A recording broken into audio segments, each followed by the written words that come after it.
Hey there, island dreamers, locals, and anyone craving a slice of paradise. Welcome back, or welcome for the first time, to the Fun and Key West podcast, where the vibe is always laid back, the stories are salty, and the drinks, well, they're definitely frozen. I'm your host, Michelle O'Connor, your unofficial tour guide to the Conquered Public. Whether you're planning your first trip, your fifth trip, or you're just daydreaming about trading the cubicle for the ocean breeze, you are in the right place. Here's the deal. This podcast is your insider's guide to all things Key West. We're talking where to eat, hello, conch fritters and key lime pie, where to drink, spoiler alert, there will be rum, where to stay, and all the quirky, wonderful things that make Key West the one-of-a-kind paradise we all love. Plus, we'll keep you up to date on the latest happenings, festivals, events, maybe even the occasional Hemingway lookalike sighting. And just to keep things spicy, we'll be bringing on some amazing guests now and then, locals, business owners, and people who know the island like the back of their sandy hand.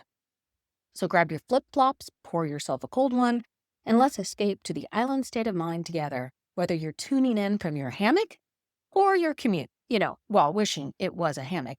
We've got all the Key West goodness coming your way. Thanks for being here. It's going to be a lot of fun in Key West. Let's dive in. Welcome to First Timer Friday. Hey there, brave souls. I'm Michelle with Fun in Key West. And today we're about to take a not-so-leisurely stroll through the spookier side of paradise. That's right, Key West isn't just about sunsets and rum runners. It's also known as one of the most haunted cities in America. From restless spirits wandering Captain Tony's saloon to the legendary Robert the Doll and his truly creepy aura, this episode is your backstage pass to all things haunted and historic. We'll dig into infamous locations, ghostly sighting, and the jaw-dropping tales from Key West's ill-fated history. Plus, I'll share some tips on which ghost tours to take, whether you want chills or the full paranormal package. Grab a flashlight, maybe a cocktail or two, no judgment, and join me as we uncover the eerie, the mysterious, and dare I say, the downright spine-tingling side of Key West. Welcome, brave souls, to a ghostly journey through the dark streets of Old Town Key West, where restless souls of the island still linger. Well, I'm Michelle with Fun in Key West, and today is another episode of First Timer Friday, and today we're talking all about Key West ghost tours. There's a lot of interesting facts that surround Key West and its haunted history. Key West is consistently ranked as one of the most haunted cities in America. A lot of it is due to where it's located. Its ill-fated past, pirates, shipwrecks, stormy nights. It has every aspect that makes a Key West ghost tour worth going on. So let me give you a little bit of historical context. You have early tragedies and storms that occurred in Key West that lead to this haunted lore. You have the Great Havana Hurricane of 1846. You have all of those ill-fated shipwrecks that claimed many lives, but in the also, that's what, founded a lot of the wealth of Key West because of the wreckers. But all of these shipwrecks in the Havana Hurricane, it contributes to these stories of restless souls wandering the island. You also have slave ships and foreign commerce tragedies in the Florida Keys. You have Key West is right on the pathway of maritime trade, and it has a strategic port status and a strategic location that puts us primarily in a position where all of these things combine, and you know what? You got opportunity for ghost tours. You also have pirates that have been in and out of Key West. You have privateers. They have the hanging tree that we're going to talk about. And we also have all of these founding families that started Key West and have some sort of touch and influence on the history of Key West. They have their own tragedies. And so we'll talk about some of those. So let's start off with Captain Tony's Saloon. If you go into Captain Tony's Saloon, you're going to see a tree in there, and it's known as the hanging tree. The building was built back in 1851, and it was built as an ice house, and this is also served as the morgue for Key West. And it was expanded around this hanging tree. There are stories and references back to about 17-ish people were hung from the tree, including pirates and the lady in blue.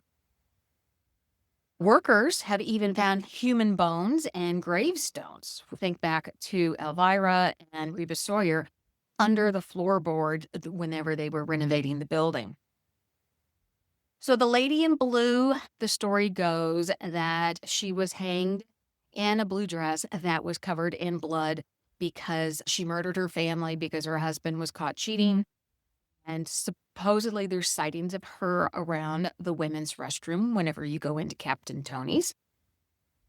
This is also an iconic spot because this was the original location for Hemingway to hang out at before he talked his friend into moving Sloppy Joe's to Sloppy Joe's new location and his current location. But there's a lot of haunted stories that surround Captain Tony's. You can imagine. It was a morgue. You had the hanging tree in there. There's just all kinds of stories that you're going to hear. Am I going to tell you all the stories? No, that's why you go on a ghost tour in Key West to hear those stories. I'm going to give you a little bit of a practical tip here. Always wear comfy shoes whenever you go on one of these ghost tours. Most of them are walking tours, and if they're not, we'll talk about that. But we want to make sure that you're comfy, and if flippy flops make you comfy, that's fine. Wear flippy flops.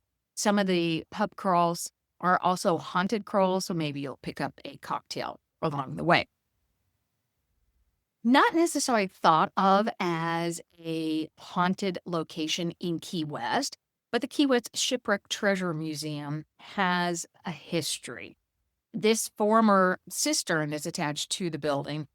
There's tales of ill-fated people that were found inside the cistern, and so that leads to a lot of the haunted lore. As you explore the Shipwreck Museum, go see Daddy Longlegs. It's supposedly a cursed silver bar that was found from a shipwreck dating back to 1656. And so there's lots of tales of murder and treasure curses attached to this silver bar. But go see it. It's one of those really cool things. There are stories of and sightings that restless spirits wander around the artifacts. Either they're attached to the artifact or they're attached to the space. And so there's interesting stories that are attached to that shipwreck museum. Many ghost tours stop there, not necessarily go in, but they'll stop and they'll talk about it. So you can always explore it and then go see it and then go back after the tour and hop right back in. I believe Old Town Trolley Ghosts and Gravestones ends their tour there, and then you can go up in. If you want to meet Robert the Doll and hear all about his escapades, then you have to go over to the Fort East Martello and experience the Robert the Doll experience. The Fort Martello was a military post, and it now houses the East Martello Museum. And Robert the Doll now lives there. He has a storied past going all the way back to the 1900s. You can go in and meet Robert the Doll. You can use ghost hunting equipment to explore the fort and see what's happening. Story says, and legend has it, that you need to ask Robert for permission to take his photo, or else bad luck will follow you as you leave the island. So make sure, just to be on the safe side, you always ask for permission. This is an interesting tour because it's usually at night. You get the full aspect of meeting Robert the Doll and hearing all about how he came to be and why he's there and the impact that he had on Key West haunted history.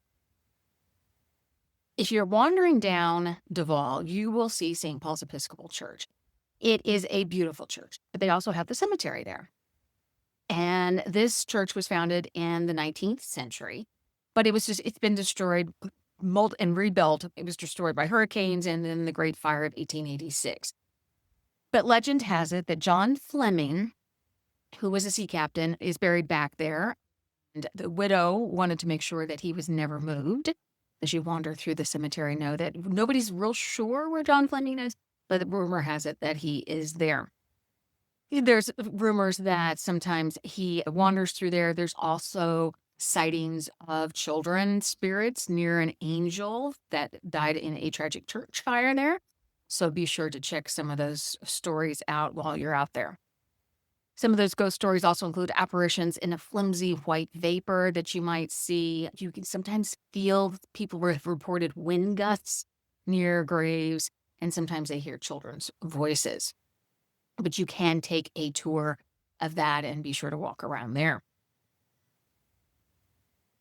This one was a little surprising as I did some research, but Mallory Square and Duval Street after dark. Mallory Square is known absolutely for its sunset celebrations. I mean, come on, who doesn't go to Key West and expect to have at least one evening spent on Mallory Square enjoying a sunset?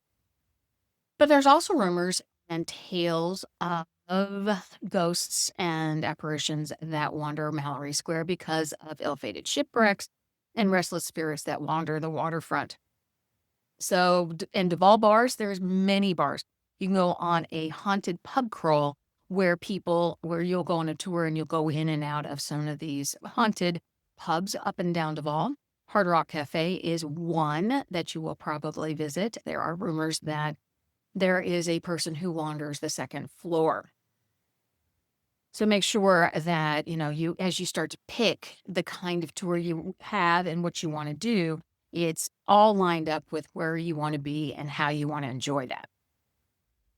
So another notable haunted site or sites that you want to have interest in while you are in Key West and taking in the haunted experience is the Grotto of Our Lady of Lourdes.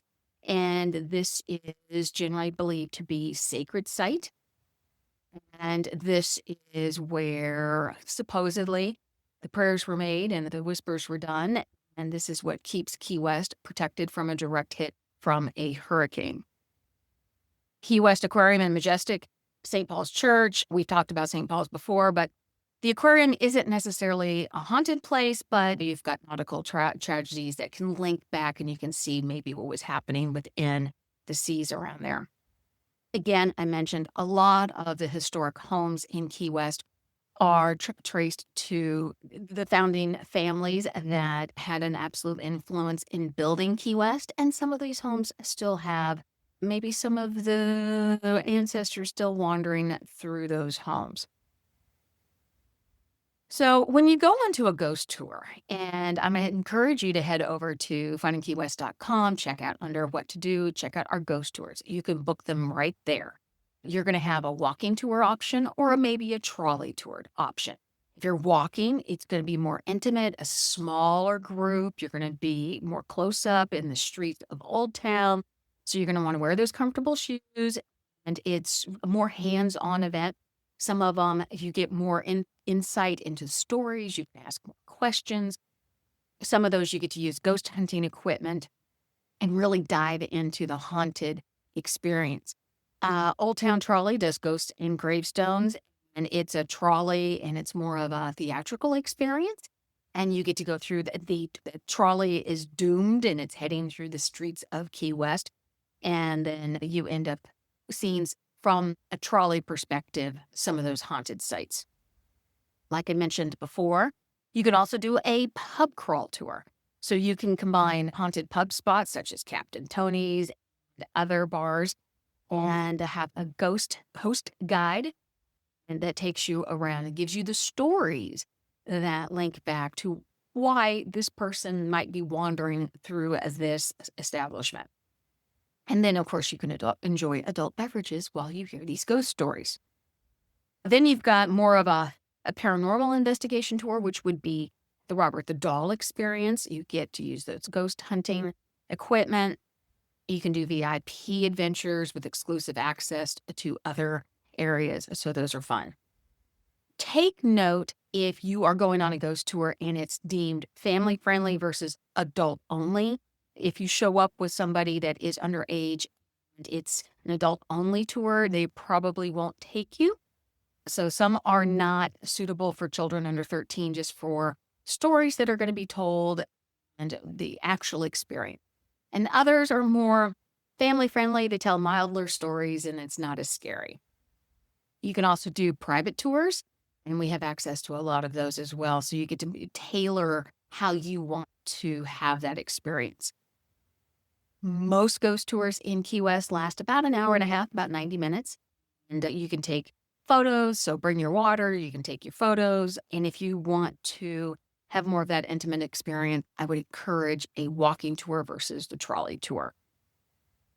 With that, we have covered a lot of interesting things that you probably didn't know about the haunted side about Key West, but now you're intrigued and you're like, next time I'm in Key West, I definitely want to go on a ghost tour. Maybe a couple, right? If you dare to walk in the footsteps of Key West's restless souls, book a ghost tour. Check them out over at FunInKeyWest.com, like I said, and then you can hear all of the stories about murder and curses and strange dolls. And trust me, you will not forget these stories. Over at FunInKeyWest.com, you can also sign up for our happy hour list, and you can also sign up for our book club. Check out at the top and check out the book club. You'll see what we've been read in previous months, and you'll also get to see what we're reading this month. I encourage you to sign up so then you can have access to our private Facebook group. I think it's going to be so much fun for you. I am Michelle. This has been another episode of First Timer Friday. I'm so glad that you stopped by. I love it when you guys stop by. Let me know what ghost tour you went on and that you loved and that you do every time that you're in Key West. I want to hear all about it. And I also want to hear, did you see something really fun or weird or see an apparition or an orb when you were in Key West? I would love to hear about that too. In the meantime, you guys have a great weekend. Thank you so much for stopping by. We'll talk to you later. And that's a wrap on First Timer Friday. Thanks for wandering through the shadows of Key West with me today. Whether your heart's racing from tales of the Lady in Blue or you're already planning a meet and greet with Robert the Doll. And make sure you ask his permission first. I hope you are as intrigued and spooked as I am by this island's haunted history. Here's a quick recap. Captain Tony's Saloon, it has history, haunting, and that infamous hanging tree. Robert the Doll, well, he's creepy, he's iconic, and he's got a personality. Brave souls can meet him over at the Fort East Martello Museum. And there are ghost tours galore, whether you opt for a walking tour with a ghost hunting gadget or a pub crawl with ghostly spirits and liquid ones. There's an adventure for every thrill seeker. I will put a link down in the show notes so that you can check out all of those ghost tour options. But if you're still curious about the eerie side of paradise, I double dare you to book one of those ghost tours and walk in the footsteps of restless souls. Just bring comfy shoes and maybe stay out of the dark corners. Here's where you come in. Like this episode if imagining ghostly encounters gives you chills in all the best ways. Share it with a friend who loves haunted history or that one who just laughs at ghost stories. And let me know your favorite haunted experience in Key West, or even better, any spooky encounters you've ever had yourself. For more ghostly tips, must-do tours, and Highland recommendations, head over to FunInKeyWest.com. While you're there, grab our newsletter and happy hour guide, because every haunted adventure deserves a solid tiki bar nightcap afterward. Until next time, keep it spooky, keep it curious, and always keep it Key Westy.